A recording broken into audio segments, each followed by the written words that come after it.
Hello दोस्तों, 120 word प्रति minute की हिंदी डिक्टेशन फॉर दीपक प्रकाशन। डिक्टेशन स्टार्ट होगी अगले 5 सेकंड बाद।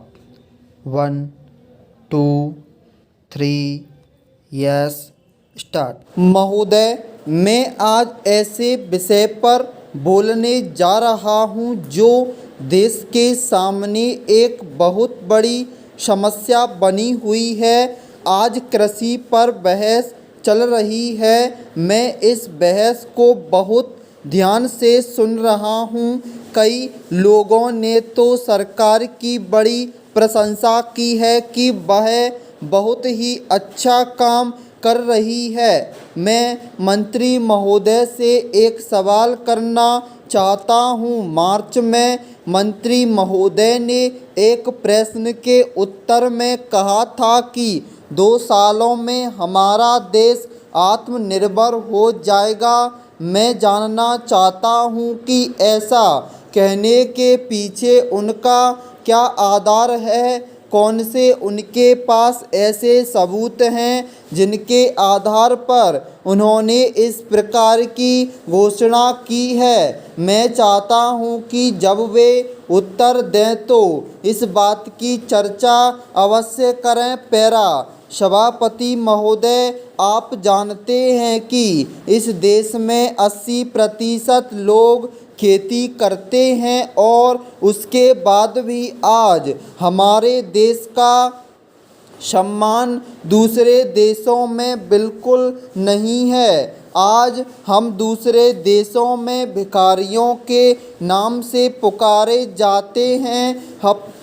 अपने देश में जहां 80% लोग खेती करते हैं, हम भोजन के मामले में भी आत्मनिर्भर नहीं हुए हैं। इसके कुछ कारण हैं। जिस समय देश स्वतंत्र हुआ उसी समय से इस सरकार ने कुछ गलतियां की हैं, जिसका परिणाम यह हुआ है कि आज 30 साल के बाद भी हम आत्मनिर्भर नहीं हो सके हैं। इसका सबसे बड़ा कारण यह है कि हमारे देश में पहला स्थान खेती को ना देकर उद्योगों को दिया गया है। उद्योग हमारे देश के लोगों की जीविका का मुख्य साधन नहीं हो सकते हैं। भोजन की समस्या के हल के लिए जिन वस्तुओं की आवश्यकता है उसकी ओर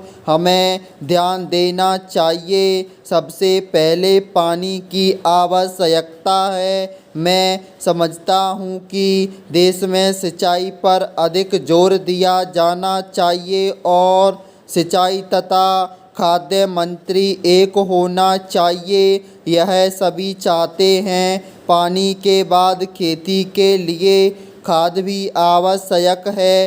खाद का स्थान दूसरा हो सकता है। आज देश में खाद की बात काफ़ी जोर देकर कही जाती है। यह कहा जाता है कि उपज को बढ़ाने के लिए खाद की आवश्यकता है। बिना खाद के उपज बढ़ ही नहीं सकती, किंतु खाद कहाँ तक उपज को बढ़ा सकेगी, यह भी सोचने की बात है। पैरा सभापति महोदय, वित्त मंत्री जी ने सदन के सामने जो वित्त विधेयक प्रस्तुत किया है, मैं उसका समर्थन करता हूं। इस बजट का समर्थन केवल मैं ही नहीं बल्कि सारा देश करता है और मैं समझता हूं कि हमारे विरोधी पक्ष के माननीय सदस्य भी अपने दिल से इस वित्त विधेयक का समर्थन करते हैं।